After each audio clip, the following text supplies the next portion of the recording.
واش راها دير حركه رشاد. انا قلت كيفاش ننقذوها.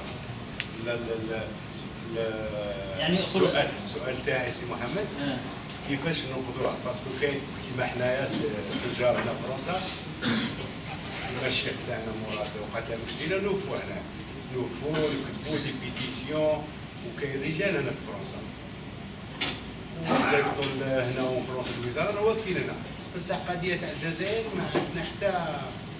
لا هي كما اللي محمد شاب باش نغيروا في البلاد، رانا في مده 6 سنوات.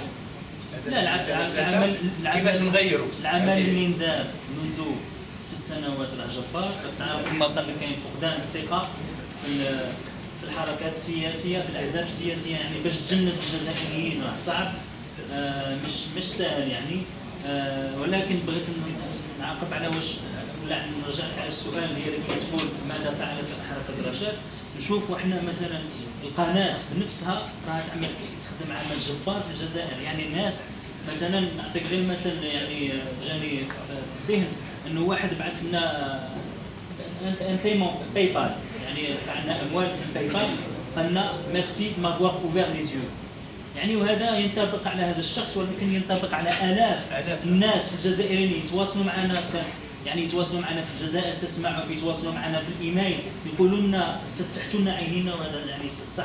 يعني الحمد لله كاين ايضا الان قناه مغاربيه، ولكن اول قناه هي كانت قناه رشاد. فقناه رشاد اول مهمه الاوليه هي انها توعي الشعب، انها لانه الشعب يعني من قبل كان في ان اوستراسيزم، يعني الناس ما كانتش تشوف واش كان صاير في البلاد. احنا مثلا كي مشينا في باريس وجبنا هذيك الفيديو على الدلسي كي قال لهم تمنينا وكان كنا يعني ولا نوستالجيك تاع ليبوك كولونيال، احنا كنا الفرنسيين. يعني هذه كانت حقيقه كارثه، وكي شاف هذا الشعب الجزائري يعني تواصلوا معنا بكثير وقالوا لنا هذا السي. وكان ما كاش قناه رشاد مثلا، الناس ما تعرفش باللي هذا راه وزير، يعني وزير خارجيه راه باغي يرجع للحقبه الاستعماريه لانه كان فرنسي يعني مثلا، وهذا الشيء كارثي. فلهذا قناه رشاد ولا حركه رشاد عندها عمل جبار في الميدان. احنا نتعاملوا مع اطراف مختلفه مع الجزائريين، وحتى هما يطالبونا يقولوا لنا يا ودي عاونونا باش ننظموا نفوسنا، باش احنا ما نقولوش احنا يعني كما قال لك نعرفوا في التنظيم وحنا خبراء في التنظيم، ولكن نقدروا نعاونوا هاد الشبان وهاد المنظمات. يعني حقيقه هذا العمل راه ما نشوفوش، يعني احنا مثلا حتى احنا ما نشوفوش. انا ما نشوف مثلا واش الناس راها في جنب راها دير، بس كل واحد في حركه رشاد راه يدير عمل جبار باش يجند الجزائريين، باش يوعيهم، باش وحنا نشوفوا يعني نشوفوا حتى الايجابيات هذا العمل. نشوفوا ان منذ احنا ما نقولوش بلي احنا اللي رحنا اللي درنا هذا الحراك، ولكن نشوفوا بلي انه في حراك حتى جماعات تتحرك بصوره سلميه. ان مثلا الحركات في الشباب الجزائري في البطالين يتبنى حركه سلميه، لان هناك تعامل معهم، كاين تعامل مع منظمات اخرى، كاين منظمات مع نقابات الى اخره. فالحركه بالك احنا ما نشوفوهاش، ولكن حقيقه عمل جبار في المستوى الداخلي. هذا بغيت نرجع لهذا السؤال. معنا Monsieur Kadiri de la Belgique. Je voudrais intervenir pour dire quelques mots sur le Sud, parce que moi je suis du Sud. Et je suis fier d'être du Sud, quoique je suis fier d'être plus algérien, africain que sudiste. يا ريت نكونوا جزائريين، وهذا هو اللي نشكر الجماعة تاع رشاد يعني إذا كان راني معاهم. C'est que j'ai trouvé dans ce mouvement toutes les sensibilités algériennes. Il n'y a pas de distinction, il n'y a pas de gens de tel, de l'Est, de l'Ouest, etc. Mais seulement dans le Sud, il faut bien comprendre que nos amis ne savent pas très bien le Sud, parce que beaucoup d'Algériens ne savent même pas, ne connaissent même pas le Sud. Ils ne connaissent pas, mais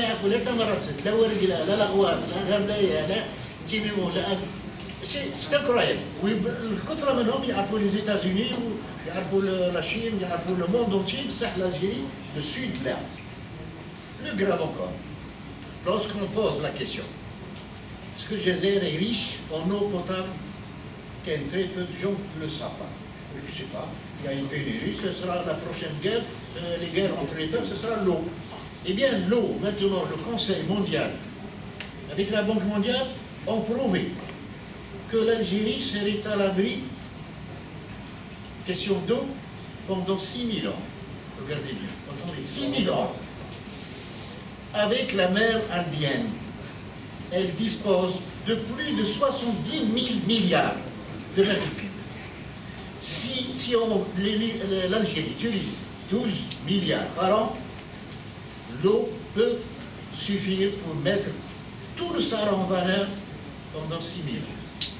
C'est-à-dire qu'on peut faire vivre 500 à 600 millions de personnes au Sahara. Le Sahara dispose aussi de l'énergie solaire, du fer. En ce moment, il y a la matière, le minéral, le fer est en état d'épuisement. Dans le monde entier, l'Algérie dispose du plus grand gisement de fer. Donc l'Algérie est très riche, surtout le Sahara.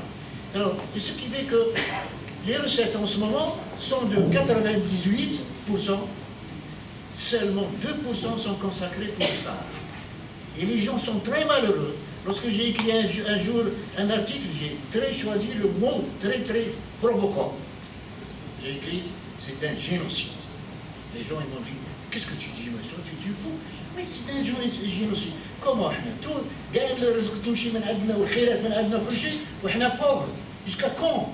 L'Algérie, il faut la répartition des richesses nationales. Il ne faut pas que يصير عندنا كيما القبائل حضرهم من الاستقلال هما القبائل حتى ils ont fait du Kabyle un être rebelle.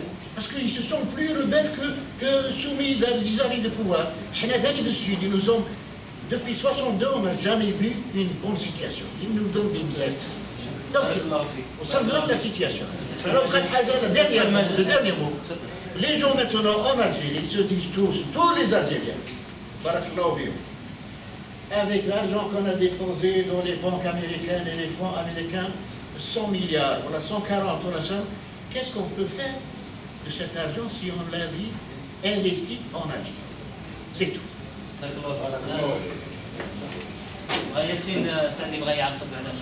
je voulais juste par rapport à la structure de Rachad et par rapport aux les différents idéologiques que Rachad n'est pas, pour l'instant, c'est un mouvement de résistance. Le but principal aujourd'hui, c'est de mettre à terre ce système anthropophage qui est en train de clochardiser l'Algérie.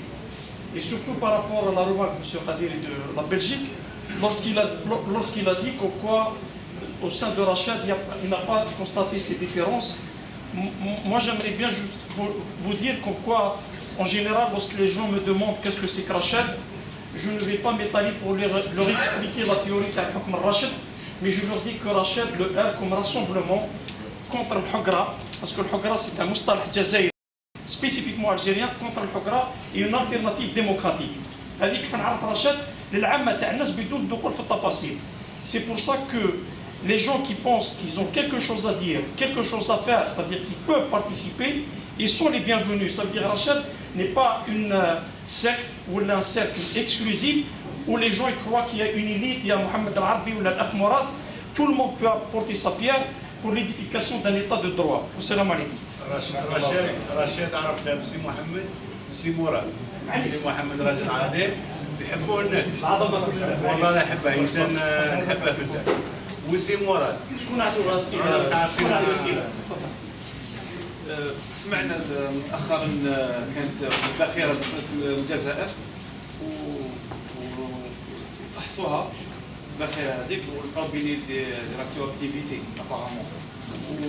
Et puis on n'a pas entendu يعني est-ce que من قبل ديجا دخلت ولا قالت لهم عن السخرات des déchets nucléaires. Mais jusqu'à présent on n'a pas de nouvelles يعني est-ce que من قبل ديجا دخلوا ولا كيما اكتشفوها؟ علاش تخابر؟ Je ne sais pas parce que c'était publié dans. إذا كان واحد دواني في بورتال الجزائر كما يعطينا أخبار. لأن كانت هذه لا للأسف أنا أظن واحد ما يحبسش عند حادثة كما هذه. يعني سمحوا لي كلمه سوق برك في الناس تسمعها. برك سمحوا لي ممكن راح نقول يعني فيه كلمه ممكن تضر يعني، لكن الجزائر للاسف بالك اصبحت سمحوا لي مزبله. وهذه عندما يكون الرشوه هي نظام حكم، الفساد المالي، الاستهتار، وتوصل حتى للمواطن. شوف يعني هذه الناس كثير يقول لك مثلا خلونا يترباو الناس ومن بعد بالعقل حتى توصل وتتنظم البلاد. لا، عندما يكون فساد في راس اي نظام ما يقدرش مع الوقت يخرج فيه ناس مواطنين واعيين بواجباتهم. شوفوا عندنا برك في شوارع جزائريه، الجزائري ممكن داره ينفق عليها في الداخل الملايين، دار هذيك كذا وزوقها وكذا، يفتح الباب يحط رجله اكرمكم الله يعني لا توصل ولا يبالي. يعني لان علاش؟ الناس شافت الانانيه في من يبدا في هرم السلطه. يعني حتى هذه الفكره هذا خليها تخلى وانا ما راح ليش، المهم نحصن نفسي. فلذلك انا نظن بغض النظر عن الحادثه بالذات، دخلت باخره ومواد سامه ولا فيها اشعه ولا كذا، كما يقول واحد الله يستر برك واش رايحين نلقاو فيما بعد. لان اي واحد يعني انت تضمن واحد جمركي ولا وزير ولا حتى ممكن رئيس. المشكل واش رايح كيما يقول سكي فا نيغوسيي سي كومبيان لو دون. il va pas se poser la question اذا ينقي بلاده ولا لا. هي كي تجيه شركه صينيه ولا فرنسيه ولا منين حاب ترمي النفايات عندنا، هو ما يهموش لا يقول لا ولا يجي يعني يحمي بلاده، يقولوا شحال تمدوا لي. المشكل هتعطيني 100,000 ولا مليون ومن بعد يتفاهموا مع السعر، الله يسهل. وهذا كل الناس مشاهده في هذا النمط تاع السلطه للاسف. فلذلك انا اظن هذا فقط وجه بسيط بين قوسين، لان عنده تبعات كارثيه على البلاد، على البيئه، على المجتمع، لكن هذا وجه بسيط من حيث التصرف تاع الناس اللي ما راحلهمش في بلادهم. ما كانش مجتمع مدني اللي يجي يراقب. السلطه هي يهمها برك ياخذ رشوته. وسامحوني يعني عندما نسمع بلاد فيها رشوه 200 مليون اورو، يعني هذه ماشي بلاد خلاص. اي دوله في محترمه يعني، حتى اسرائيل احنا نتكلموا العدو الصهيوني كذا، رئيس يحاسب لان قضيه 5000 اورو. يعني طبعا اعداء تاريخيين وسياسيين وظلماء ومستبدين ودايرين فينا المنكر، لكن عندهم دوله قائمه بيناتهم. يعني الرئيس عندهم عندما يتهم في 5000 يورو يسقط ويحاسب. احنا وزير اللي عنده صيانه في رئاسه يسرق 200 مليون اورو ويجي ماشي ما كذا. الاخ مراد اسمح لي، انا السؤال تاعي هل من قبل دخلت؟ اكيد ما اسكو دخلت ولا اكتشفوها الان يخدموا ولا؟ هذه صغيره. لان نقطه نداء مازين سؤال.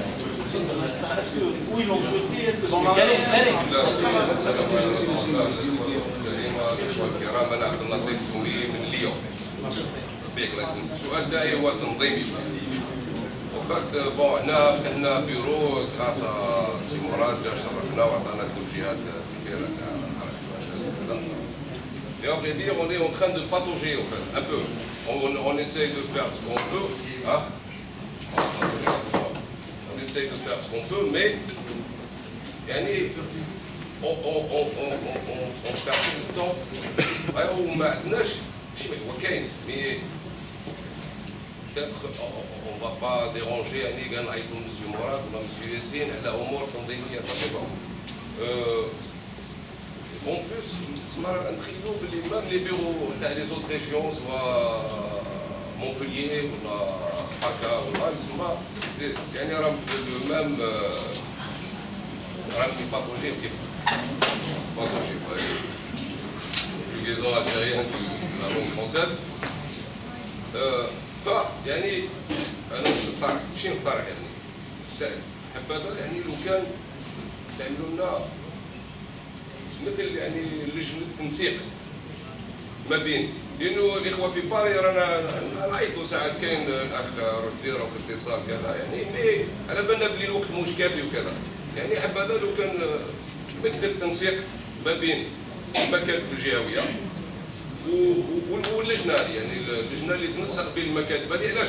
لانه باغ اكزومبل حنا ممكن محتاجين ان انفورماتيسيان يعني متمكن في المجال، ما عندناش حنا في الجماعه تاعنا في، وممكن هو كاين في مونبوليي عن طريق انترنت ندخلوا في اتصال كذا.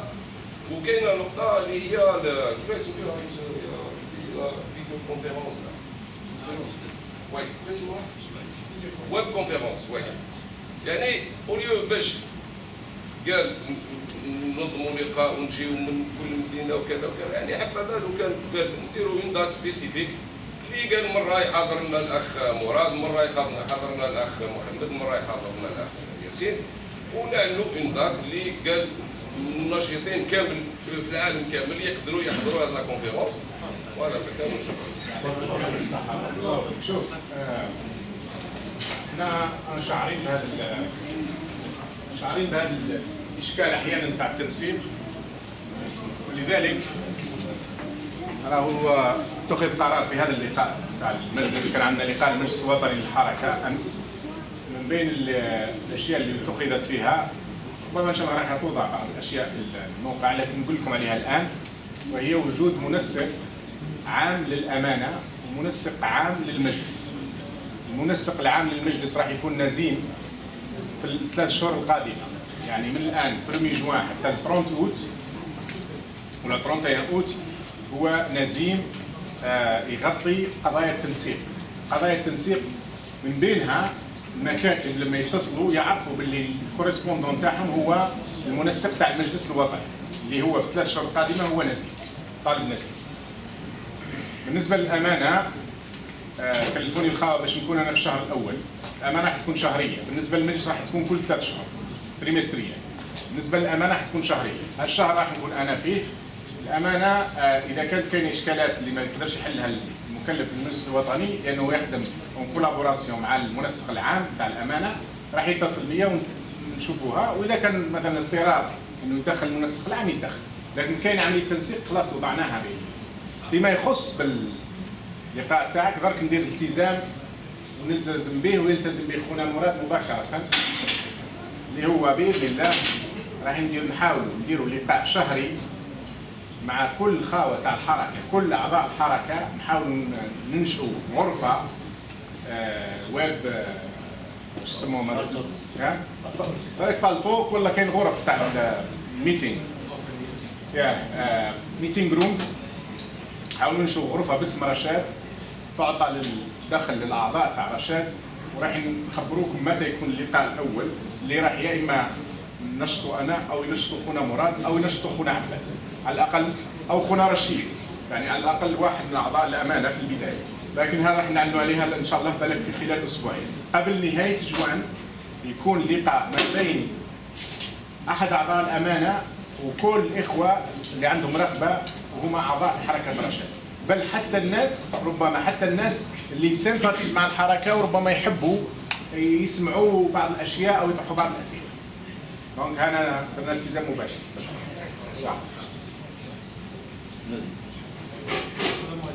السلام. مجموعة من الأسئلة والجواب عليها قلنا نطرحها.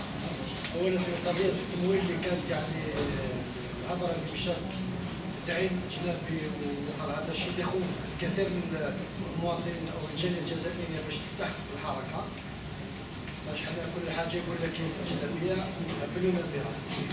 أما الأمر الثاني يتعلق في يعني الدور التنظيمي اللي تحدثوا عليه، يعني كيفاه كنت تحدثت يعني كيفيات بناء جسور التواصل مع الوطن يعني مع الجزائر في عقد مثل لقاءات مباشره كما هذه، لان اليوم المواطن الجزائري ما يحتاج للسياسه، يحتاج للتوعيه، يعني الواحد يقول له واش كاين، يكون احتكاك.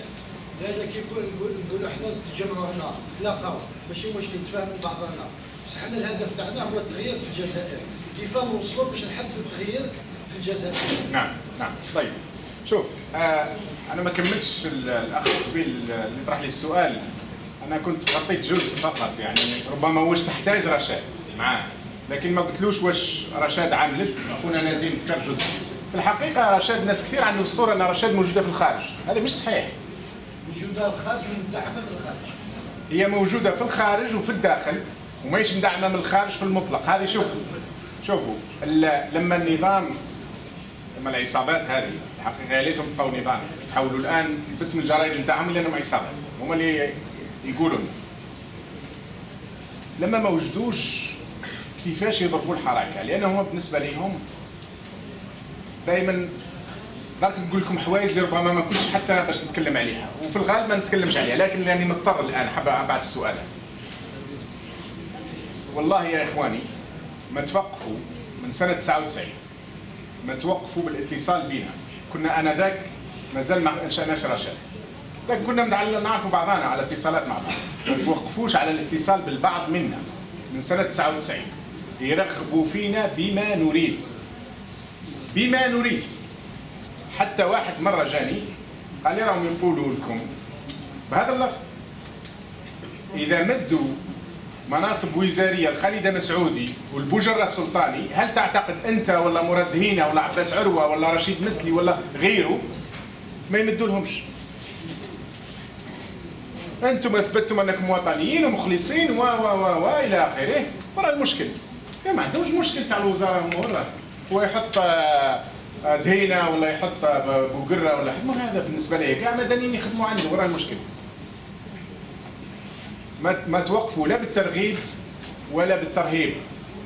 بعد 2001 انتقلوا للترهيب، بدات تجي التهديدات في التليفون مع الاسره نتاعك، مع اللي يعرفك: احذر روحك راهم رايحين يخطفوك، احذر روحك راهم عاولوا يبيعوك من الامريكان، احذر روحك راهم دايرين لكم ملف تاع ارهاب. هكذا ترغيب وترهيب طول الوقت.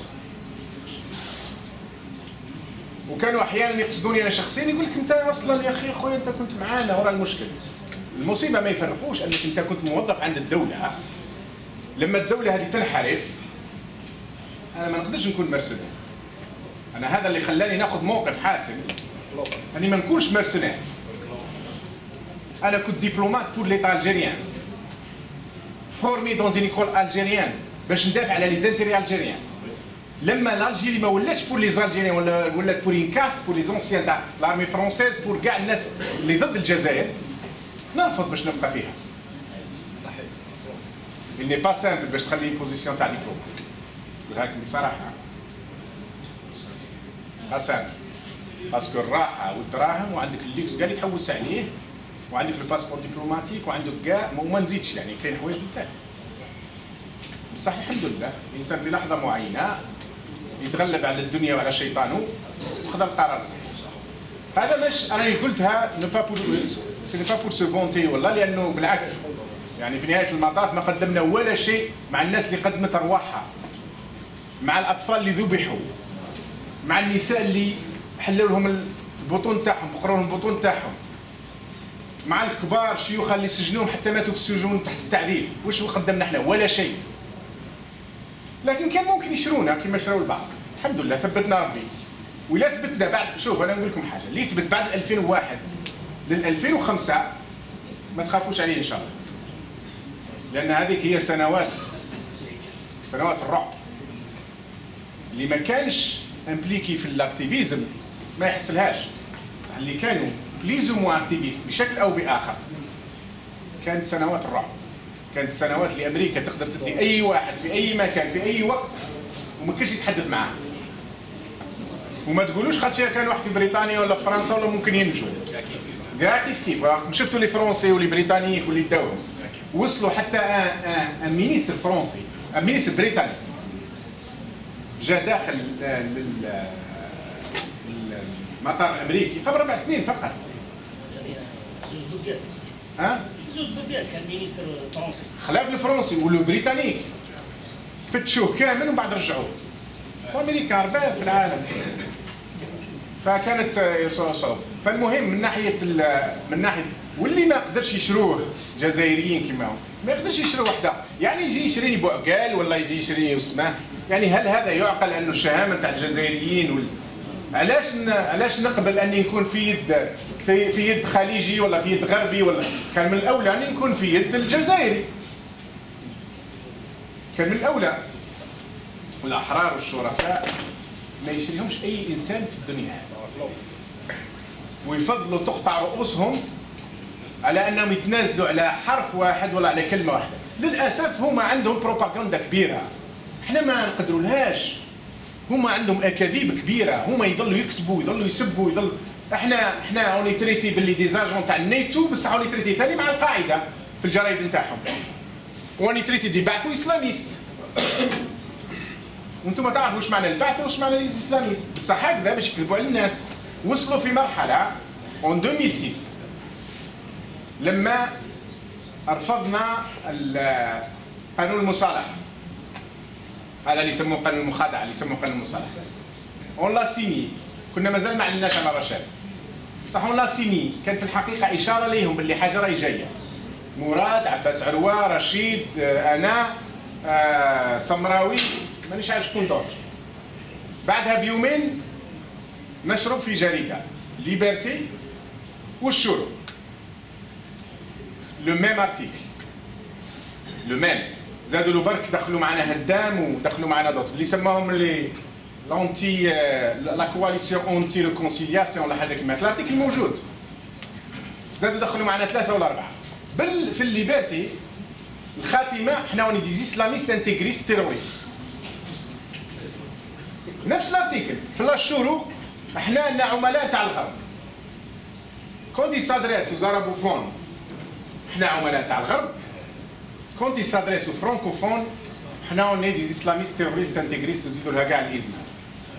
هذه هي نفس، والله نفس الاخر. معناها اللي دار لهم الارتيكل نفسه قال لهم برك هنا تيشونج على حساب لا فوكاسيون تاع الجورنال ولا لا لونغ تاع الجورنال. هذه هي. رانا امام ماشينه تاع كذب طول الوقت. تعلمت الكذب من 62 بل قبل 62 حتى ايام الثوره. ماشي عبد رمضان مات في الشون دو لا باتاي. يا اخي المجاهد مازال الجرايد تاع يروح يا اخي وشون دو لا باتاي. طيب شنو ذبحوا في وجده بصح؟ هذيك لا بروباغوند، هذاك لو سيستيم انستالي امبروفي بار لو طون، سيرتو من بعد KGB وستازي، ومن بعد ما شاء الله زادوا لها المنظمات الاخرى ولا ما نسميهم. هذا واش وصلنا؟ وصلنا الى انه نظام تاع مخابرات sont capables de démolir, salir, diaboliser اي واحد يعترض على النظام الحقيقي. سب الرئيس سبه كما تشاء، سب الوزير سب كما تشاء، سب ربي سبه كما تشاء. هذه الحقيقه يا اخي. الناس يسبوا في ربي في البلاد نورمال، بصح روح اهدر نتاع لا ليجينو وسميهم بالاسم ولا سم. ولذلك كانت مشكلتهم معايا انا من بين القضايا، ودائما حتى داروها من بعد ضحك يعني. انا سعيد بها، انا سعيد اني جي توجور انسيستي على ليجينو. هنا درك خرجنا للحقائق. واللي يقدر يكذب الحقيقه ان الديرس هي اللي شاده البوفوار، ليجينو تاع الديرس يجي يورينا لا بروف. نقطه برك نكمل وتفضل من بعد حمد. دونك بالنسبه لنا شوفوا، بالنسبه لنا خط مش خط احمر، خط تاع الموت. من الافضل اننا نتخلوا عن العمل هذا كاع وعن النشاط هذا كله وما نعملوا ولا شيء من اننا نكونوا عملاء عند اي جهه كانت. والله برك باش نذكر الكلمه نشعر بالالم، باش نذكرها برك والله غير اشعر بالالم. والله لن نقبل ان يتدخل في بلادنا اي كان ولو كان يكون خويا، اذا لم يكن جزائري يريد الخير لهذه البلاد يا اخي. اي طرف غربي شرقي كبير صغير خليجي اسيوي امريكي مرفوض بالنسبه لنا التعامل معه. اولا احنا كثير من جهات بعض الدول حاولت ان تتصل بنا، انتم حركه سياسيه ليش ما تعاملوش مع الدول مع السفارات تلتقوهم باش تقدموا لهم الاراء وتوقعوا فكره؟ لا، انا عندنا التنظيم المقاوم، التنظيم السياسي اللي يبدا يلتقي اجانب ويجمع معاهم ويجلس معاهم يقدر يجلسي. هما دول، انت تنظيم ما تقدرش تقابل دوله ما تتعاملش معاهم. رشاد ما تتعاملش مع اي دوله في اي وقت وفي اي مكان. عندنا خاوتنا اللي داروا ثورات قولها صراحة وعلنا، ما عندناش مشكلة أن نزورهم في تونس ولا في ليبيا ولا في مصر، هذول كانوا عندهم نفس ثاروا على الاستبداد، نفس الاستبداد، هذا ما عندناش مشكلة، ما نتعاملوش مع الجهات الرسمية تاعهم تاع الدول، بصح كنا نزوروا مصر وتونس ونتلاقاو الأحزاب نتاعهم ونتلاقاو الثوار نتاعهم، هذا شرف لينا احنا حتى شاركنا فيها. فهذا ما عندناش فيه، لكن ما عندناش وليكن هذا واضح. والعمق الآخر رشاد موجودة في الداخل ولها أعضائها وفي أعضاء وطنيين، لكن مش الكل يظهر لأن فيه مازال خوف، كاين ناس مازال تخاف.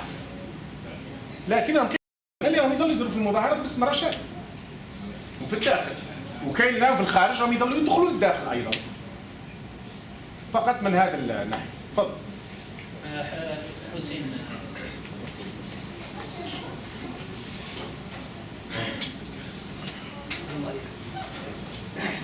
على بالي انا دائما نجي الاخر باش مش انا الاخر راه كاين واحد سامحوني. تعرفوا كل الحكايه هذيك تاع الجزائري اللي الشيخ هذاك اللي مثلوا العجوز ومن بعد قال لولادو قال لهم زوجوني، قالوا له دابا انا قال لهم زوجوني، اي جماعه ولادو بداو كيفاش تزوجوا، واحد يقول لهم بيع عشاك الحماره، واحد يقول لهم بيع الاخر لا، ومن بعد دخلوا في موضوع اخر ونساو الشيخ. الشيخ قال لهم نعاودوا الحكايه الداب، نوليو الحكايه الداب سامحوني. البيت القصيد يعني هي اللي الوضعيه نتاع الجزائر. انا سامحوني انا عندي بكل بساطه عندي راي ما على باليش تشاركوني فيه ولا تخالفوني فيه. انا نظن باللي النظام الجزائري النظام كآلة كمؤسسات تعمل تاع 62 انتهى. يعني اليوم ما كانش نظام جزائري، ما كانش ريجيم سيستم كي فونكسيون. لأول مرة في تاريخ الجزائر بأقل من سنة من الانتخابات الرئاسية النظام ما عنده لا مرشح ولا اللي يشطحوا اللي يغني واللي يمدحوا واللي يشطحوا فلان ولا راندي ولا ماسبي والاحزاب هذه اللي تسمى ماهيش مستعده باش تلعب الدور. اذا السيناريوهات اللي تكلم عليهم الاخ العربي باختصار، هناك سيناريو روج له مؤخرا، ما على باليش راكم قريتوه في لو موند، انا حطيته في فيسبوك انه شفيق مصباح الناطق غير الرسمي باسم اليالاس يقول بان الحل هو جنرال زروال يقود حكومه ائتلاف وطني لتفتح المجال الى التعدديه السياسيه. وفي نفس المقال يلوح زوج كلمات يقول بلي هذه الاوبسيون هذه راهي على غوسو لافار، يعني مباركه تاع الولايات المتحده وفرنسا. وبالتالي لا كونكليزيون باللي انه العسكر من تاع الديارات ولا نتاع الارمي نتاع الجيش ماهوش مستعدين باش ينسحبوا من المجال السياسي. احنا نقولوا هذا السيناريو هذا سي العربي يتكلم على جماعه اللي ما تلطختش يديهم بالدماء واللي هما جون اللي راهم موجودين في الديارات موجودين في الارمي وكذا واللي باغيين ماهمش موافقين على الوضعيه هذه اللي راهي كذا وباغيين على حل. الكلام هذا سمعنا عنده واحد تقريبا سنتين، تعرفوا حتى لي كالكو جينيرون راهم يروجوا ليه وكذا، لكن هذو الناس هذو اذا كان فعلا راهم يحبوا الجزائر ومخلصين وماهوش منطقين بالدماء ويحاولوا على حل وكذا، يقولوا شكون؟ يقعدوا لنا برك مسيو اكس يقولوا شكون؟ يكون عندهم الجرأة والشجاعة باش يخرجوا يقولوا اسمع احنا ماناش موافقين على النظام، على الأقل يديروا لنا تريبيون افيك كيما داروا لي ميليتار فرونسي ما كانوش باغيين سياسة، داروا تريبيون سامحني تريبيون.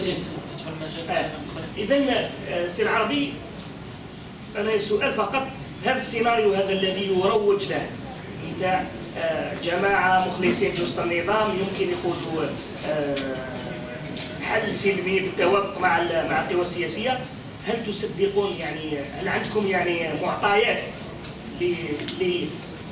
كونفيرمي ولا انفيرمي؟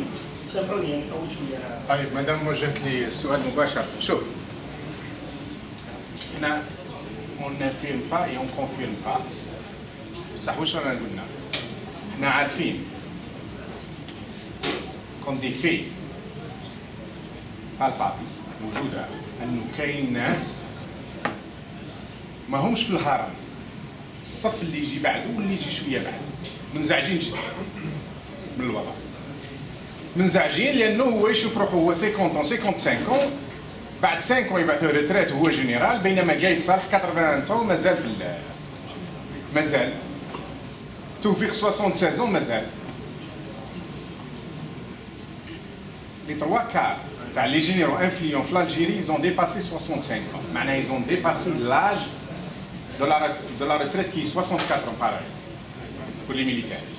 Les 3/4 معناها هما هذو ما لازمش نفكروا، لازم نروحوا للامور شويه، رانا جزائريين لازم نفكروا في امور شويه مرات بسيطه باش ما خاطر مرات نعلوا النيفو نتاع الاناليز ماهوش في هذاك المستوى، لا النيفو راه اقل واقل بكثير مرات ما نتصور.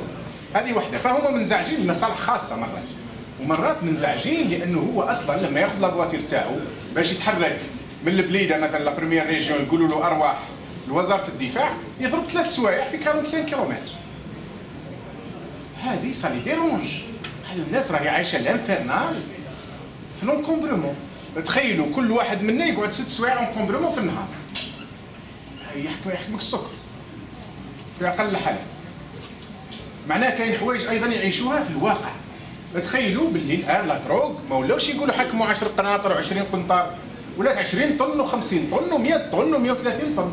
الاسبوع هذا اللي فات تكلموا على 180 طن في اسبوع من جهه واحده، من جهه المغرب. وهذا لا دروغ ماهيش رايحه للغنم حاشاكم، رايحه للبشر. وتروح الابن المسكين كما تروح الابن الجنرال، كما تروح الابن الوزير، تروح للجميع. لا دروغ راهي دايره دي عباش كبير. راهم ملايين اللي تكسبوا المال اليوم في الجزائر، ملايين. معناها الناس راهي تعاني. انا كلمني واحد بعث لي ميساج في الحقيقه، ومن بعد تكلم معايا لانه كان خايف، تكلم معايا كي خرج الخارج. قال لي انا صراحه بلا ما نعطيك اسمي انا من اغنى الاغنياء. قال لي كنت نلعنكم بكل الالوان، نقولوا هذا يخربوا لنا في البلاد وحنا الامور ماشيه والمصالح ماشيه وكذا، يحبوا يكسروا البلاد ويحبوا يجيبوا لنا. قال لي الان بصح نقول لك بصراحه بالملايير نتاعي كلها والله رانا عايشين الجحيم. قال لي باختصار ما نامنوش على الاولاد، قال لي سيرتو اللي راهم عارفين احنا اغنياء ولاو يخطفونا في ولادنا. قال لي ونقول لك الخطف راه مش غير من عند البسطاء ولا من عند لي فواي. قال لي انا باش ما نوصلكش اكثر، راهي من عند جهات معلومه مرات. لا فيها ليزيون دي ار اس ولا بوليس، وهذو قاموا بعمليه اختطاف قاموا بها. ماهوش شرط الدي ار اس تقول له روح اخطف. سي دي تريك او نيفو لوكو، سي او نيفو لوكال، سي الكابيتان ولا الكوموندون ولا الكولونيل كي هو كل واحد هو رب الجزائر، كل مسؤول هو رب الجزائر في هذيك المرة. فبرك باش نرجعوا للسيناريو، كون هذا الناس كاينين، نعم كاينين. انا نزيد حاجه واحده اخرى نقول لك علاش كاينين، باسكو كاين منهم اللي قراو معايا. انا تخرجت من المدرسه الوطنيه للاداره لينا، كاين من لينا كاين دي ماجسترا، كاين دي والي درك، لا بليبار تاع لي بروكيور جينيرو ولا او موين بارتي منهم، ولي بريزيدون دي ولي بريزيدون دو كور ولي بريزيدون دو تريبينو ولي والي لي شيف دايره لي زامباسادور لي هذو لا بليبار ميم في لا كور دي كونت، هذو لا بليبار متخرجين من لينا. صافي دي كوليك سواء كانوا قبلي سواء كانوا بعدي، بصح دي كوليك نعرف كيفاش يفكروا، مازلت راني اون كونتاكت مع البعض منهم. هما ثاني يسوفر، beaucoup parmi eux ils souffrent. D'ailleurs parmi eux ceux qui ont soutenu le coup d'état كاين منهم بزاف qui l'a regretté. D'ailleurs on vient d'apprendre قبل سنتين من عند ان اكس مينيستر دو لا جيستيس الماحي الياحي يقول باللي اللي كنا نعتبروه لان دي شيف دي فيل ليراديكاسيون ليراديكاتور ايريديكتيف بو بكر بن القايد قال لك كان فرحان بعقد روما، كان فرحان بالعقد الوطني، شاف دي بوين بوزيتيف باسكو فهم اونتر 92 وال 95 شاف باللي البلاد راح تغرق وبدات تغرق. باين ايتي ليكيدي في سبتمبر 95 ايتي ليكيدي لحد الان ماناش عارفين بيان سير سي توجور لو جي ا وسي توجور راكم عارفين. Il a été assassiné en 93. Hein? Avant l'accident. Si ils ont assassiné après le contact avec Bouslimani pour l'information. Si. معليش ذاك نرجعوا لهذيك، لا مش بوسليماني، بوسليماني قبل، بوسليماني في 93. Non, non. Les années 93. Non, non, بالقايد قتل في سبتمبر 95. سبتمبر 95 ça c'est confirmé. معليش نرجعوا لها تو برون اكزومبل برك باش ما نحبسوش عنه. حبيت نقول حاجه. كاين جزائريين كثير داخل الاداره اللي هما ممكن كاين اللي عنده لابي بوفوار كورومبي هنا كورومبي لهيه، لكن كلهم وصلوا القناعه انه البلاد تقدر. انا نقول لكم بصراحه مالغري كو راه الناس دايا علينا صوره باللي اوني دي راديكو اكستريم، نحطوهم نحكموهم نحطوهم في الساحات العامه ونعدموهم. هذا مش صح، هذا مش رشاد. راهي كاينين بيرسيبسيون كيما هاك، مرات يبعثوا لي انا يقول لي واش ديروا لهم تحطوهم كاع في الساحات العامه ولا يعني سواء اللي زعفان ولا سواء اللي مش صح. رشاد راهي تؤمن بدوله القانون، ليتا دو دروا، ورشاد تؤمن باللي ما تقدرش تقتل اي كان في اي زمان في اي مكان الا عند قاضي عادل يصدر الحكم بدون ضغط سياسي بدون تدخل القوى السياسيه مهما كانت. هذه قناعاتنا يا جماعه، لان هذه قناعاتنا مش فقط قناعاتنا، هذا ايماننا. كاين نقطه واحده اخرى، سي اون اريف ا فير ليكونومي دين ريفوليسيون سانفلونت، نقول لكم صح، نقولها لكم بصدق، وهذه قناعه كل قياده رشاد سواء كانت في الامانه او في المجلس. لن نترك باب واحد ما نطرقوش اذا كان بالفعل ينقذ الجزائر، بصح بشرط ان يكون هذا الباب وهذا الطريق صادق وصحيح مش كاذب، لان احنا لست بالخب ولا الخب يخدعون. انا هذا الشعار تاعي، اي باب اي طريق ينقذ الجزائر ينقص قطره الدم ما تسيلش سنمشي فيه، بشرط ان يكون الطريق صحيح صادق ما يكلخوناش بعباره اخرى.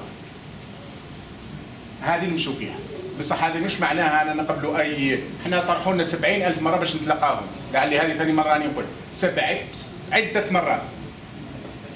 خونا مراد سجن هنا في فرنسا، لما سجن لأن جاه ان جورناليست مكلف، ومعليش يسمح لي نقولها بدله، جاء ان جورناليست مكلف من عند طرطاق باش يتلاقاه، قال له روح قول له باللي ما نتلاقاوكمش، واش نقولوا في العلن رانا نقولوا في السر.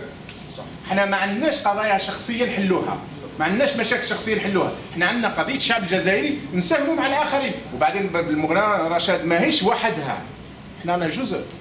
خاطر كاين بعض الناس يظنوا باللي الارض تدور حوله وباللي لا هو ما يديرش الحل الامور ما تمشيش. احنا نو، احنا اون كونتريبي مع لي كونتريبيتور لي فري بيان سور. دونك جاه عرض عليه تتكلموا معانا تناقشوا كذا، لما رفض بعدها بيومين كان عنده لقاء هنا في المجلس اعتقل. هذا هو معناها اذا ما تقبلوش تحدثوا معنا راك تشوف ندخلكم الحبس، ومش فقط الحبس يعني تجينا تهديدات اكبر يعني، لكن بلا ما راح ندخل في التفاصيل. فالمبدا ولا الخلاصه سي حسين وللجميع يعني اننا لن نترك اي مجال اذا كان يوصل الى انقاذ الجزائر من الكارثه القادمه. سمعتوا واش قال هولندا البارح ولا؟ جو نو كروا با كون ساشيمين فير لو كاو اون الجيري. علاش ما يقول جو نو كروا با كون ساشيمين فير لو كاو اون المان ولا اون اسبان ولا اون امريك ولا حتى اون ايجيبت؟ علاش يقول على الجيري؟ في الحقيقه هذاك لو تيرم باسكو سي دي تيرم دبلوماتيك، وانا بالك عندي شويه التكنيك باش نفصلهم. هذاك لو تيرم معناه il y a une possibilité que l'Algérie s'achemine vers le chaos.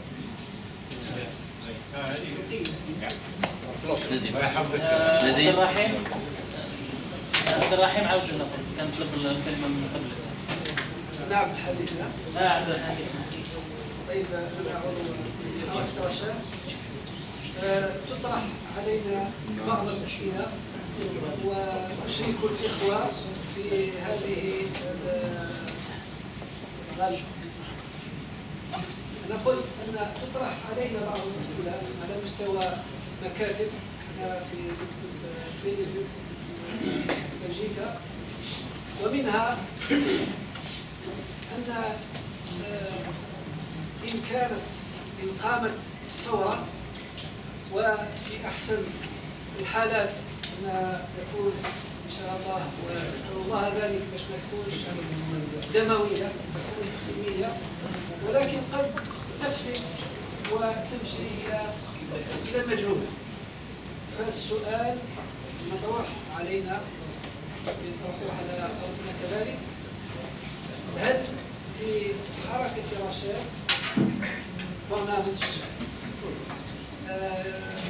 وجهة نظر أو حتى ميكانيزمات في امتصاص غضب الشعب وفي احتواء مثل أو الشيء اللي يقدر يوقع بعد الثورة؟ النظام عمل على تفريغ الساحة من الشخصيات الكاريزمية، عمل على تحييد الساحة من بعض رموز الدين أو حتى الحركات السياسية، فما الذي أعدته رشاد في هذا المجال؟ هذا السؤال الأول. السؤال الثاني، تكلم أستاذ محمد على قابلية الاستعمار، ولكن كاين طرف ثاني لعله قابلية الشعوب للاستبداد.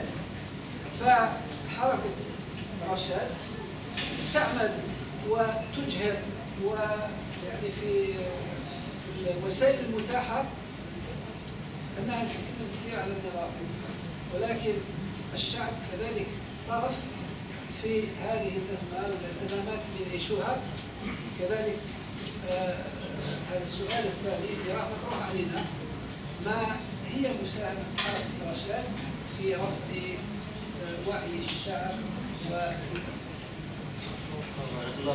والاستثمارات الدينية؟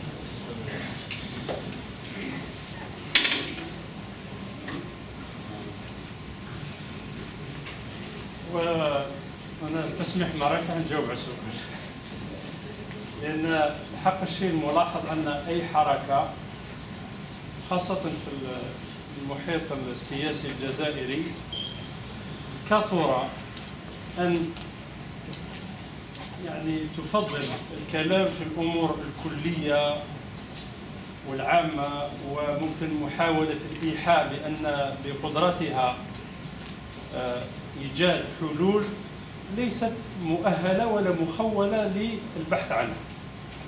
حركة رشاد طبعا تسعى بمشروع عمل تغييري، وننظر احنا خاصة مع إخوة مناضلين اليوم التحدي اللي عندنا احنا مش نفكروا كي يهلك هالنظام واش رايحين نديروا، مليح نفكروا كجزائريين مثلا، لكن مرات الانسان ما لازمش يوصل روحه في موقع اللي يفكر في اشياء اللي اصلا ما عنده حتى مقومات ومقدرات باش يخوض فيها.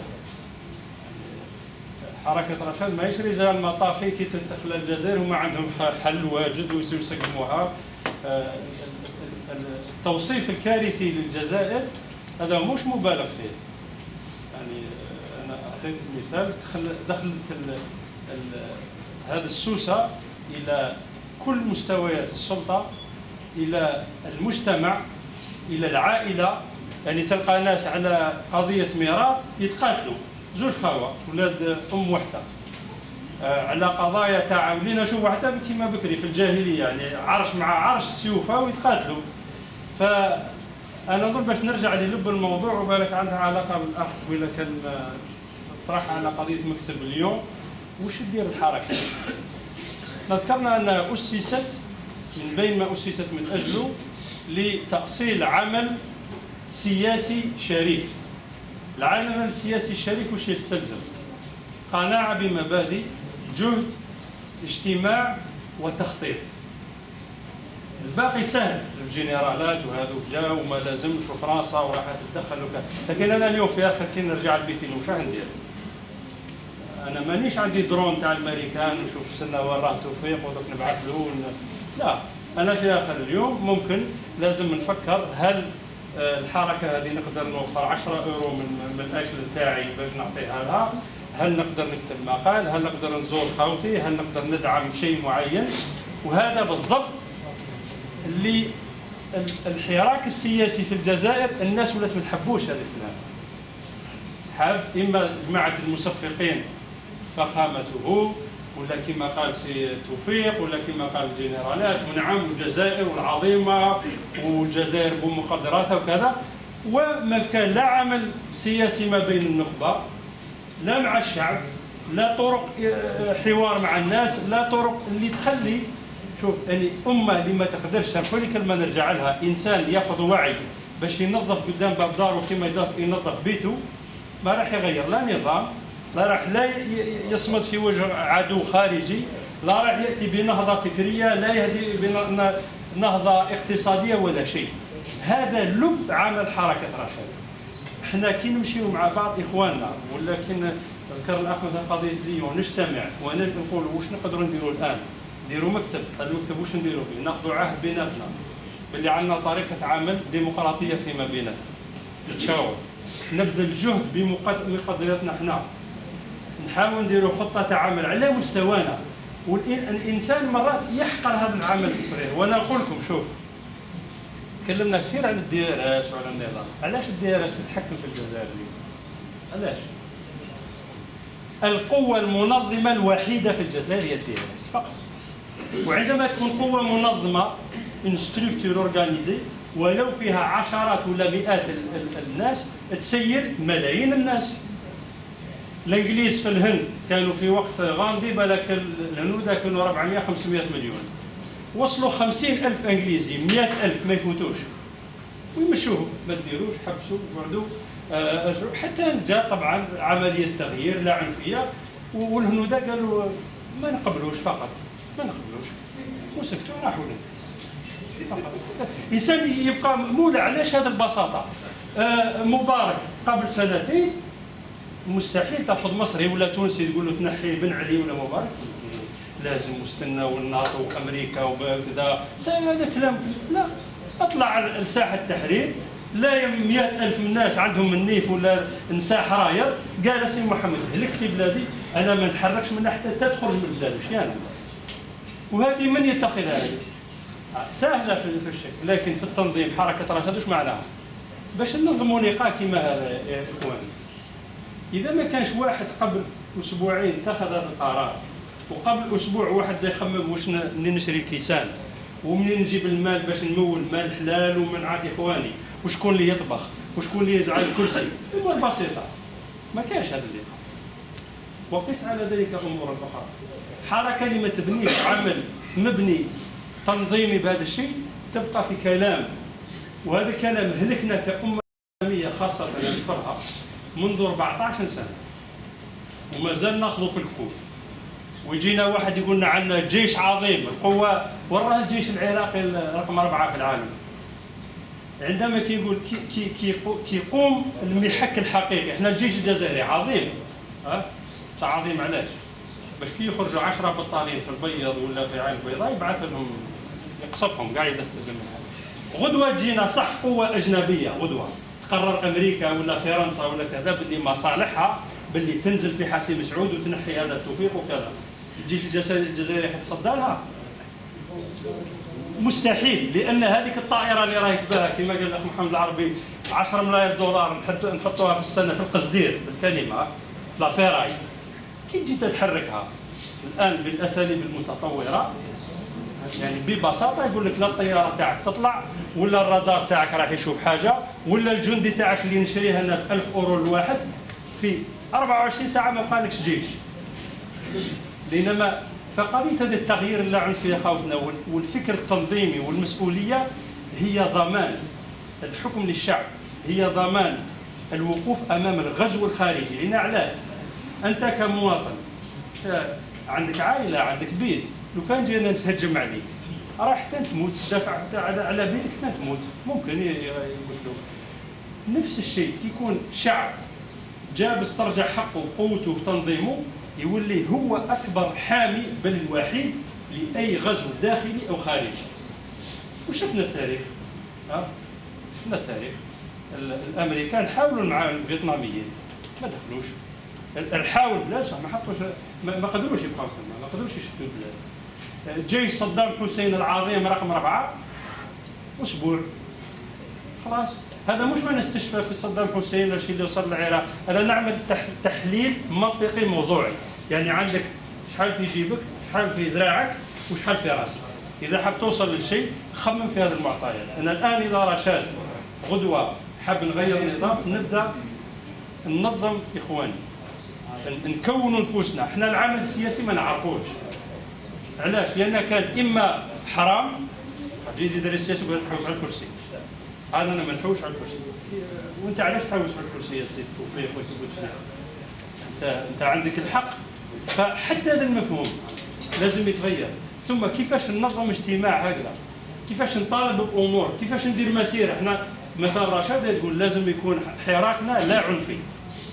غدوه كي يخرجوا الجزائريين كذا، اذا ما كانش عندنا ناس تعاونت معاهم ودربنا بعضنا بعض، ما نبقاوش في عمل لا عنفي. خاطرش علاش؟ انا لو كان يضربني واحد نرفد سلاح ونرد، واذا درتها انا نهلكها عليك انت ثاني معايا. فهذا كله يكون عمل مسبق. وحنا للاسف كارثه الجزائر ان كل ما هو اعداد واستعداد وتنظيم واشتراك في العمل اصبح ما نخوضوش فيه، ما يهمش. سامحوني كي نتكلموا على كل المنتديات السياسيه في الجزائر، الاحزاب السياسيه، تكلمت على فكره المشيخه، يطلع واحد على راس حزب يبقى للموت، ومن بعد يقول الديمقراطيه ولازم النظام. هي انت سي محمد دير قانون داخلي باللي كي ينتخبوك مناضلين يجي وقت وين يقول بالسلامه انا كملت. واكبر نجاح لاي رجل سياسي ولا تنظيم سياسي هو عندما يخرج بطريقه سلسه يستمر العمل. اذا حبس معناه فشلت. هذا هو بالنسبه للامه. وكل شيء ولا موظف بهذه الطريقه. تاخذ امام في مسجد كلامه يعني اصبح الان تبرير ل يعني خروقات يعني كارثيه لحقوق امه. واحد مثلا ما عندوش مشكل مثلا في يبرر لك الرشوه يعني عوض ان المسجد يكون في مقدمه محاربه هذا الفساد المالي، يولي يقول لك الامام ما عنديش هذيك عموله، روح دخلت مع الديواني وانت دير كذا، والاخر ياخذ حقه ويجد له تبرير. وهذا مره انا في حوار معك كان لي بوتفليقه بعث ربي المسلم. انا كي كنت صغير قالوا لي النبي صلى الله عليه وسلم واخر نبي، ما قالوش كان بوتفليقه ولا غيره من بعد. فلذلك انا نرجع للب العمل المكون. علاش ندارت رشاد خاصه مع احنا كمنظمين؟ احنا مطالبين بتنظيم نفوسنا، بتكوين نفوسنا، بتخطيط لعمل، وباش نوصلوا لشيء. الان واحد يقول ما زالت بعيده، لا هذا هو الشيء اللي يجيب.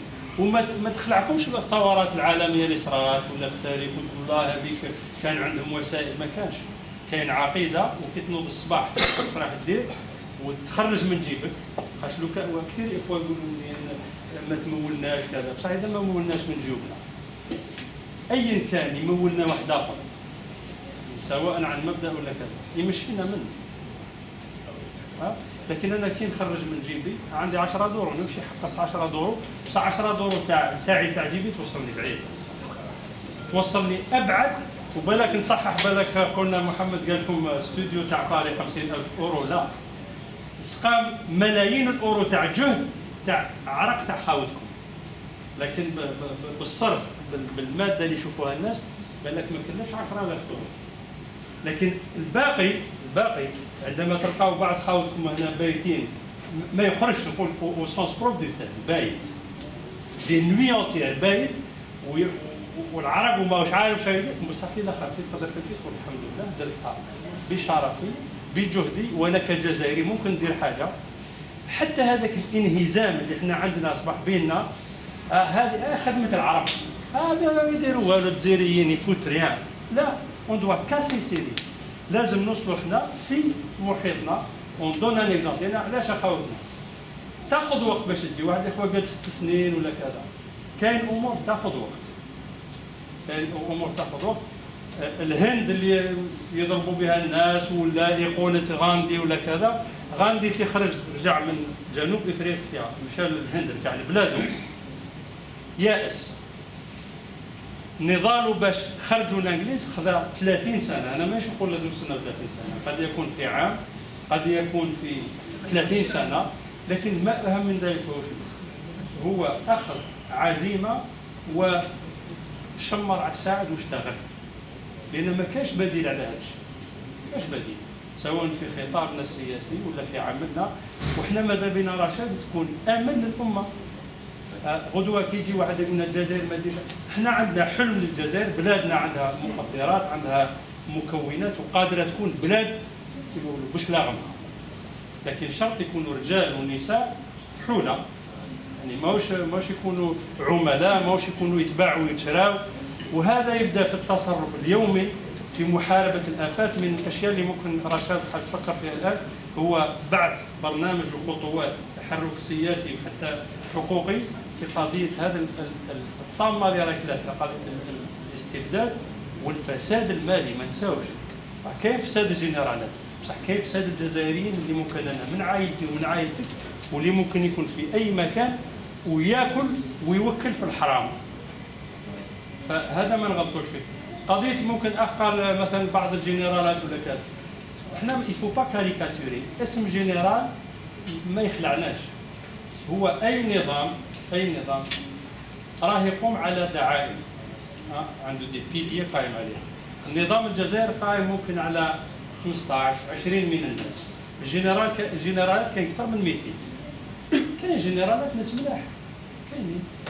علاش حنا نظلموا الناس اللي ممكن كاين جنرال ماهوش سارق، ساكن في حي ممكن شبه شعبي، خدام تكنيك ولا مش عارف، جنرال بحكم انه طبيب مسؤول على صحه عسكريه ولا. احنا ماناش هنا باش يعني نديروا دي شيما كيما ما قبلناش. حنا يقولوا لنا ارهاب وعملاء وكذا، ما نظلموش الناس. لكن في نفس الوقت يكون عندنا النيف والشجاعه باش الظالم يكون واش يكون، نقولوا انت ظالم ولازم تنحى.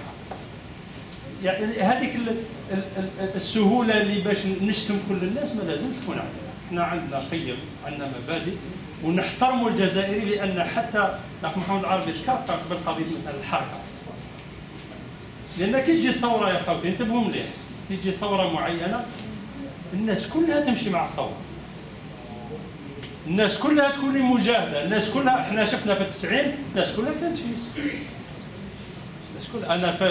انا هبطت للانتخابات لقيت ناس دي بونت ما نذكرهمش بعد الاسم، لكن ممكن نعطي اسماء وكذا. شفتهم في اللقاءات يروحوا يحلوا يطبطبوا على اخ تاع الفيس اللي ممكن مجهول يعني اصلا، يقول له ان شاء الله الاسلام يطبق ورانا معاكم، وبكري كان مهلكنا برك لا فلان.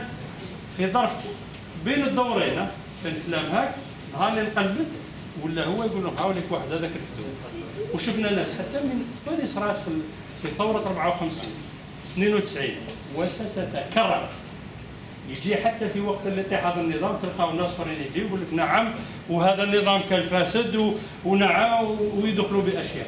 لكن حركه اذا كان ما استفادتش من الشيء اللي صار لنا 62 خاصه، وهنا اللي لازم تفكير حركه كما تعرفش راح ينطيحوا في نفس السياق. لان يجي وقت ناس وين كلها تولي مناضله وكلها تحب الديمقراطيه وكلها كذا وكلها تتكلم عن الجنرالات. لا، يفو بيان ايدونتيفي لي سي واش حابين نديروا بتعقل، بتنظيم، بتخطيط، بكل علنيه. احنا نديروا لقاء كما كل الناس باب مفتوح، نتكلموا يعني بكل وضوح في عملنا، ما نحتاجش نخفوه. نعتز بما نفعل، نقوله في العالم وفي اي مكان من الناس. لكن فقط الاخوه المناضلين نعاود نركز على امرين.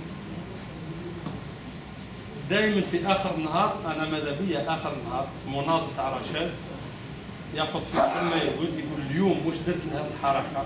طبعا الحركه مش لها هذا النضال، واش قدرت ننفق من مالي اذا عندي مال، شحال من دقيقه عطيتها من وقتي، وش هي الكفاءه اللي نقدر نعاون بها، وش هي الكفاءه اللي نقدر نتعلمها. معليش راح نتعلم شيء. اخوه قالوا درنا قناه تلفزيون قبل عامين، بالك يقول له شي كاميرا ما يعرفش، بالك يروح يشوف في السوبر مارشي يشوف والو. فكانت محاوله، كان جهد حتى الناس تعلموا. فلذلك هذا الفكر لازم يكون عندنا، ماهوش فقط فكر السهوله ان بوتفليقه مرض والاخر دا وهذاك سرق. هذه كل الناس تتكلم عليها وممكن احنا نتكلموا عليها، معليش. بصح حنا الفرق لا كيما الادد فاليو ولا فالور اجوتي تاع العمل تاعنا واش هي. في اخر النهار تفكر غدوه واش حنعمل. غدوه كاين اخوان عندنا في البلاد في هذه.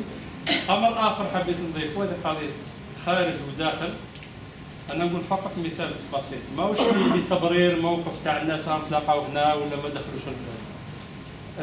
الحركه الوطنيه الجزائريه نتفاهموا مليح عندها امتداد تاريخي جاب استقلال البلاد منذ دخول فرنسا مع المناضلين فاطمه نشومر بوعمامه الامير عبد القادر، كل تعرفوا تاريخنا. لكن بعد ما رقدت خلاص كسرتنا فرنسا ولدتنا، الحركه الوطنيه بدات في فرنسا. موفمون ناسيونال الجزائري اللي مباشره مشى بعد وصل لاندلاع الثوره التحرريه، للاسف ما بداش في العاصمه، بدا في فرنسا. وهذا تاريخ يعني نحبوا نمهل من الاوائل المصالح هنا تعلم الحراك السياسي هنا ومشاو. فلذلك انا هذا علاش درس لنا واجب. المشكل ماهوش وين راني ولا ما رانيش، ممكن المشكل هنا بكل صدق نتاعي وكل تجردي لقضيتي واش راني ندير. واذا كان امكن ندير في حاجه احسن في مكان اخر نمشي له.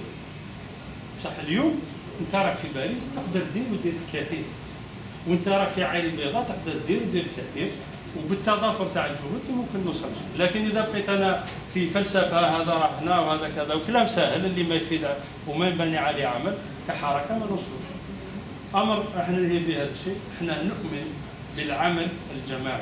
نعاود نقول الاخوه اشاروا ان في نقص في تاع ممكن في ايصال المعلومات. هذا اللقاء اليوم حبينا تكون مبادره جديده، لكن بناء تنظيم ما سهل. ما عندناش تقاليد سياسيه تاع دوله متطوره، وباش نكونوا متواضعين في نفوسنا مازال ما وصلناش في مستوانا تاع الوعي التنظيمي. ممكن الجمعيه صغيره في مدينه فرنسيه، خاطرش كي ندخلوا للعمل نفيقوا. اما il faut il n'y a qu'à c'est facile c'est pas facile. باش تنظم لقاء هذا سي با دو تو فاسيل. باش دير اكثر سي اونكور بلو ديفيسيل. باش تتعلم دير عمل سياسي سي اونكور بلو وما لازمش يعجزنا ويخوفنا ذلك. نكونوا واعيين بنقصنا. ما كانش عمل جمعوي حقيقي في الجزائر، كسروه هنا. لازم نبداوه من الصفر ونبداوه باستقلال بشهامه بمبادئ، بصح لازم نخوضوا فيه. خاطرش هذا هو اللي يجيب التغيير، واحسن يعني اكثر من ذلك هو اللي يضمن ان شاء الله في المستقبل مسار التغيير. لان مش قضيتنا هاجس نحي جنرال، هذه ممكن سهله بين قوسين، لكن من بعد الوقت. الاخت دارس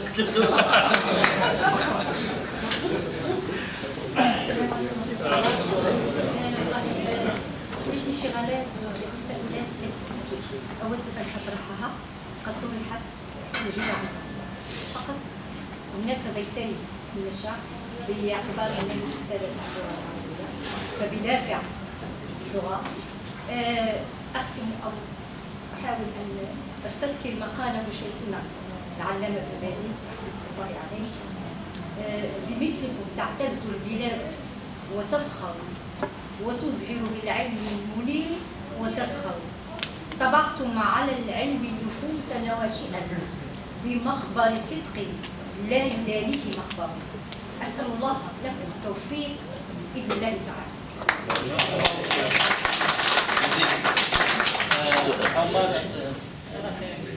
Omar, deux questions en même temps. Omar, vas-y. دقيقة برك. السلام عليكم. شطر السؤال، موقف الحركة الناس يقولوا راهم معارضين يظهروا على سواء الويب على اليوتيوب ولا عمر روح منا باش هكذا الناس لا موقف الحركة من الناس يقولوا راهم معارضين يظهروا على اليوتيوب ولا على لي بلاطو تاع التلفزيون. المهم ذكروا بعض الحركات ضباط احرار ناس يظهروا على اليوتيوب. الشق الثاني الحركة عندها اتصالات مع ناس سواديزون معارضين في البلاد اللي ديجا عندهم قاعدة من كل اتجاهات إسلاميين، مثلا علي بالحاج، بن بيتو. عندكم اتصالات في البلاد لأن كاين ناس بريديسبوزي باش يخدموا في البلاد لو كان يلقاو. شطر السؤال هو في نفس الموضوع. هنا الناس كيشوفوا اللي عندهم احباط باسكو يشوفوا بلي النظام منظم يخدم بقوه والمعارضه مشتة كل واحد يتيري في اتجاه. هذه اذا ما قلناش في بعض الاحيان بعضهم يجرح في البعض الاخر. بارك الله فيك احمد. السلام عليكم. التساؤل على الموضوع نعيط. عندي التساؤل على احتمال صدر اجتماع القوى السياسيه بين الجمعيات ولا القوى السياسيه في الجزائر. وفي هذا السياق عندي سؤال حول اللقاء اللي جرى في الله اعلم في 99 ولا في 2011. في 2011 الله اعلم ديال لقاء سويسرا مع الشيخ مهري الله يرحمه. 2008 كان من لقاء الاخ مراد الدين الله اعلم. عندنا التساؤل حول هذا اللقاء لاننا ما عندناش دي نوفال. Moi j'ai cherché personnellement, je n'ai pas trouvé des nouvelles concernant la continuité de l'événement. وأيضا est-ce qu'il y en a une volonté, c'est-à-dire de rachat justement pour appeler à ce genre, c'est-à-dire de réunion, c'est-à-dire de rassemblement. طيب بالنسبه للسؤال تاع خونا، السؤال الاول قلت الناس متواجده على اليوتيوب. الموقف تاعكم الناس يقولوا راهم معارضين يظهروا على اليوتيوب على لي بلاطو تي في. نعم شوف الان الناس كاين بعض الناس ما زالت عندها اون فيزيون جالي دير تراديسيونيل للعمل السياسي. بدايه القرن هذا شهدت ثوره وشهدت البشريه في بدايه القرن 15 سنه هذه يقولوا بلي تقريبا تساوي كل ما عرفت البشريه من قبل، يعني في القوه التكنولوجيه. 20 سنه الاخيره الانترنت حدثت ثوره حقيقيه بكل مقاييس. وبعدين الانترنت ما بقاتش في الانترنت. حتى انا سمعت الشخص اللي هو انشا الفكره الاولى قال لهم انا متفاجئ، يعني تجاوزت كاع قلت لكم نصور.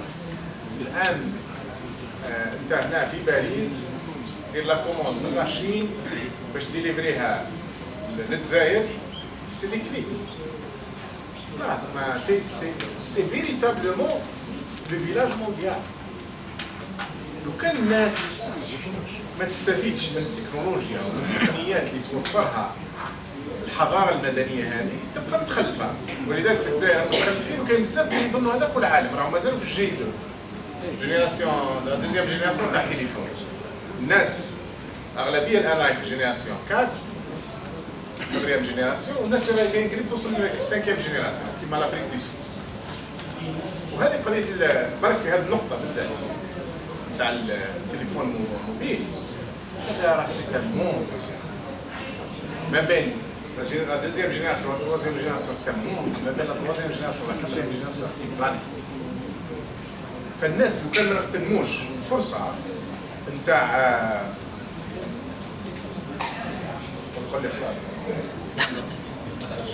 لا لانه باقي عن 6 يعني القاعه محجوزه حتى ب6 يعني. طيب نختصر بسرعه. طيب على كم شفت 0 دقيقه. اذا استخدام الانترنت والفيسبوك واليوتيوب وهذا مهم جدا، بصح ما يكفيش وحده. لذلك رشاد متواجده على هذه الاشياء، على هذه المواضيع، متواجده على اشياء اخرى منها اللقاءات مثلا اللقاءات الواقعيه، متواجده على الارض في الجزائر. والان اعضاء رشاد يشاركوا في المظاهرات، يشاركوا في الاحتجاجات، يعتقلون، يسجنون داخل. وكاين ناس من اللي مقيمين في الخارج راهم يدخلوا للداخل، واحيانا هم ايضا يحضروا اجتماعات او يشاركوا في لقاءات او في الداخل. ما يكفيش الاونلاين وحده، ما يكفيش الفيرتوال وحده، ما يكفيش الواقعي وحده، ما يكفيش. الان هذا كيما لي دو مان تاع اون سول بيرسون، هذا الفيرتوال والواقعي يكملوا بعضهم. تقدر الا خدمت بوحدك، الا تخدم لا دروات برك ما عندكش لاكم، مش العكس.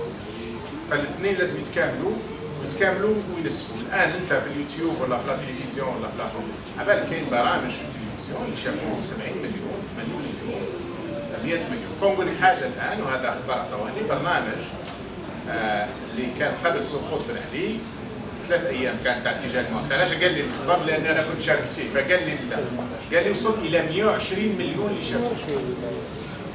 120 مليون عنده ستاتستيك وحاطينها اوفيسيالمون في الرقم تاعها.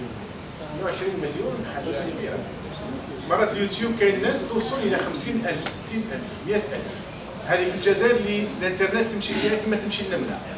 تخيل غدوه تولي تروازيام جينيراسيون، تولي لا دي اس ال 20 ميجا، وتولي لا جينيراليزاسيون. واش راه عند لطفي نزار؟ لطفي نزار درك عنده لي 20 ميجا بصح يكريهم 400 اورو مينيموم 400 اورو بار موا. دونك على ديك لا نومونكلاتير فقط اللي هي مستفيده من الانترنت رابيد. الانترنت لكن غدوه تخيل تولي الجزائر منفتحه كما كاع العالم، كما فرنسا مثلا، تولي كاين يوتيوب يشوفوه مليون ونص عادي. فهاد الحوايج يقدموا خدمات. والفيسبوك لعب دور كبير في اسقاط بن علي. الفيسبوك لعب دور كبير في اسقاط مبارك، ولذلك مبارك تفضل بصح تفضل متاخر طلع على الانترنت بصح النظام الجزائري لا تفضل لها. ولذلك ما تظنوش باللي يروحوا لا تروازيام جينيراسيون النظام هذا لا.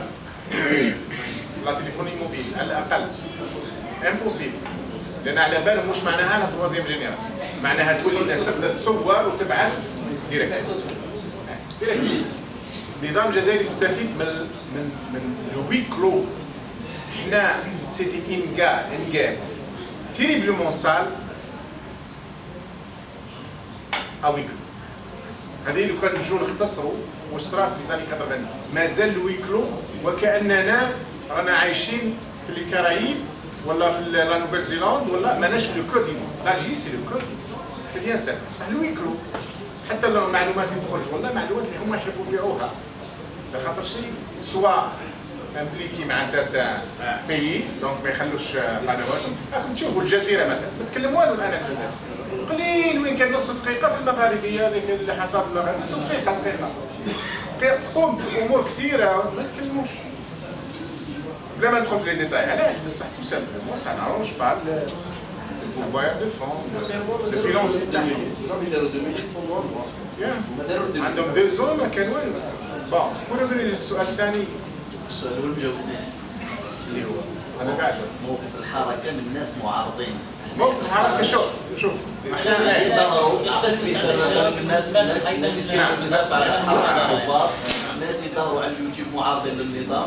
هذه الحركه عندها اتصالات مع الناس هذو ونحاول توحد ونفس الشغف في داخل الجزائر. نعم شوف بالنسبه لنا مقياس، احنا عندنا مقياس فيه 5 كريتير ايا كان. لان احنا ما نجوش بالاسماء، احنا نديرو على بالك كي تخدم بالديسيوناليزاسيون، تخدم بالقواعد العامه، كي تيسيوناليزي ان طرافاي ما تجيش تسمي هذا ولا قدرتيه هنا ولا نو، دير دي كريتير تقول هاهم اللي توفروا في هذه الكريتير. احنا كاين 5 كريتير اللي تبناه نمشوا معاه للماكسيموم سون ليميت. الكريتير هما تصور un changement radical de régime en place, un changement radical en place aussi. Deuxième, que le changement soit par des moyens non violents. C'est le moyen. Troisième, sans aucune interférence étrangère de quelle nature qu'elle soit. Quatrième, pour une Algérie unifiée et une seule unifiée, sans on n'accepte pas de traiter avec les séparatistes. Et cinquièmement, pour l'établissement d'un État comme plein sens des institutions démocratiques. Il y a les 5 critères. Soit laïque, islamiste, nationaliste, berbériste, autonomiste, عمر عبد القادر اسمه عيسى اسمه محمد مسلم، اذا كان عندنا مسيحي اللي يامن بهذا نمشوا معاهم نتفقوا معاهم. اللي ما يمنش بيهم كون يكون خويا ما نمشيش. دونك هذول هما لي كريتير اللي يستندوا عليه. وبالتالي شوف لي انت اذا كان هذه الحركات اللي راك ذكرتهم مامنين بهذه القواعد مع عارف بلي عندنا دي كونتاكت بلا ما نقول لك ايه ولا لا. شوف انت هذيك كنقولوا عندهم نفس لا عارف بلي عندنا دي كونتاكت. اذا شاف باللي هذه الحركه اما هادشي كاين واش كاين اللي يقول لك بالسلاح عارف بلي ما عندناش دي كونتاكت. يقول لك يا اخويا انا نحب نسيباري لا كابيلي ولا الصحراء الجزائر، عرب اللي ما عندناش دي كونتاكت. يقول لك يا اخويا انا والله ماذا بيا الريجيم يروح بصح شوف نروحوا كراديال مهندس سيدي ريفورم وكذا، عرب اللي ما عندناش دي كونتاكت. يقول لك انا بون مليح نمشي في الموضوع هذا بصح لازم يعاونونا من الخارج يا اخويا، يا اخويا يعاونونا الناتو كيما يعاون الليبيين ولا يعاونونا القطريين ولا يعاونونا الاخر، عرب اللي ما عندناش دي كونتاكت. يقول لك انا بور ليتابليسمون دان ايتا لايك وين انا جيكسكلي كاع الاخرين عرب اللي ما عندناش دي كونتاكت. يقول لك انا بور ليتابليسمون دان ايتا ريليجيو عرب اللي ما عندناش دي كونتاكت. بمعنى انه اللي يخرج على هذه الكلمات ما نقدروش. درك كاين اللي يقدر يقبل لك بربعه وما يقبلكش بواحد ولا يناقش معك واحد مصيب تدخل معاه بعض النقاشات. بصح هذه الكريتات بالنسبه لنا نفرضوهم على نفوسنا وعلى كل الناس، والحقيقه هذه الكريتات كنا ما اشتغلنا بعض الخاوه معهم على الموضوع هذا، لكن للاسف ما استمرتش يعني هذه الانيسياتيف. هذول هما اللي نظن كل واحد كيفكر بطريقه عقلانيه يشوف لي هذه الكريتات non c'est à la position du monde, c'est logique, c'est acceptable. ما فيهمش حاجات خارجه عن المنطق يعني. صح ولا لا؟ ناخذ اخر سؤال وترجع عند احمد. ناخذ اخر سؤال سمحنا. سيد نعم عاود يرجع لك نرجع له. السلام عليكم. نشكر الجميع حضور هذا سعيد. عندي سؤال داخل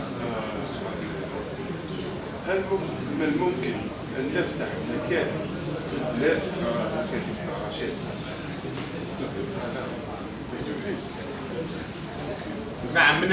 نعم من الممكن وراه فيه مكتب تقدر تقول مفتوح وراه فيه عمل على الارض الان، لكن باش نفتحوا مكاتب في البلاد الاجراء ماهوش بسيط، لان انتم ما عارفين كيفاش يشوفوا رشاد وراك ما عارفين كيفاش يحاولوا يعني، فيمر عبر اجراءات شويه اكثر دقيقه يعني.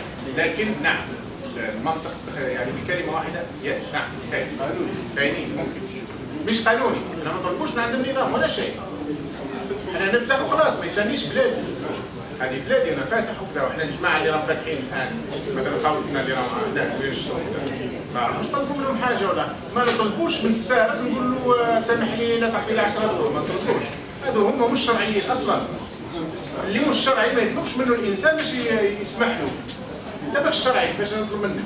نعم السؤال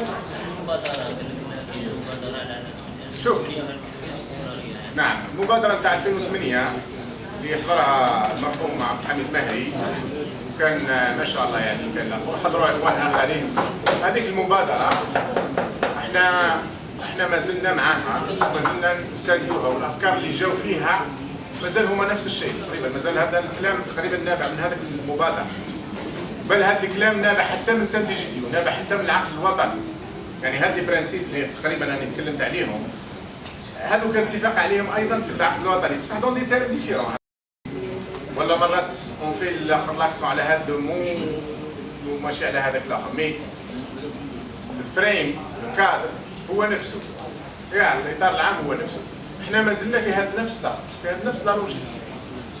شوف انا نقول لك حاجه، انا لما خرجت واعلنت اني نعارض هذا النظام هذا قلت هذا لانه بالفعل لان النقطه اللي خلاتني نغير رايي نهائي ونقول لي خلاص لو كان نبقى مرسنال هي عقد روما لما رفضوه. اذا ما تقبلش واش جاء في عقد روما في العقد الوطني معناها انت نظام كريمينال سي سامبل. دونك العقد روما كان صالح في ال 95 واعتقد انه مازال يصلح بيان سير. doit être actualisé, doit être bien sûr ça ولا رافيني بصح صالح ككادر. هل هناك مبادرات؟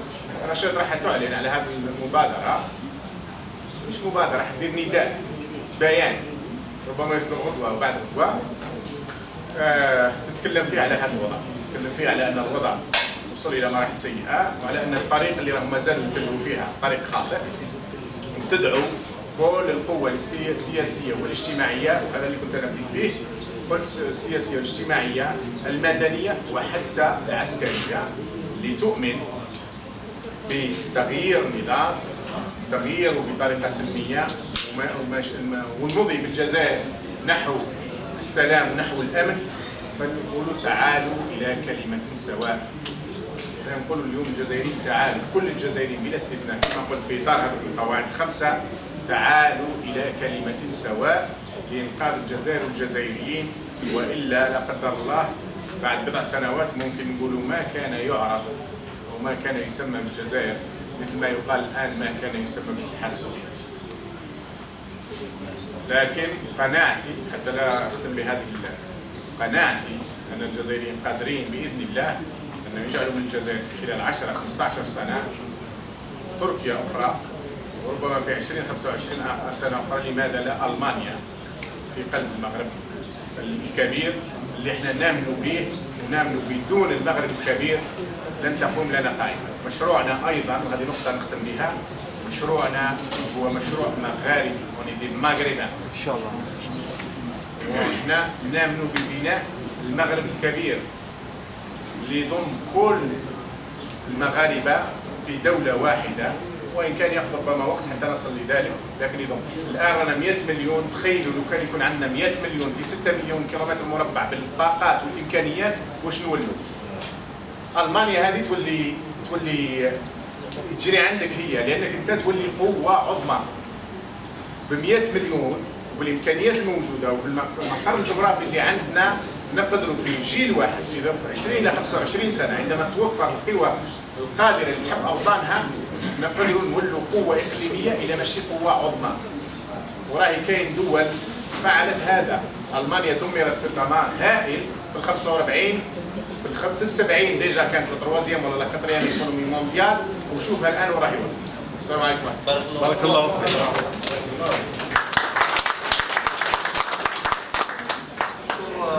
الأخوات على تلبية هذه الدعوة، ونطلب منكم أن لا تبخلوا علينا بالنصح والنصائح، ومن كانت له إمكانيات الكل في قدر استطاعته أن يمد العون، لأن الإخوة كانوا قالوا بأن العمل هذا يتطلب مجهود شخصي وفردي من العمل، ولكن العمل بدون مال فلا يعطي النتائج المرجوة منه.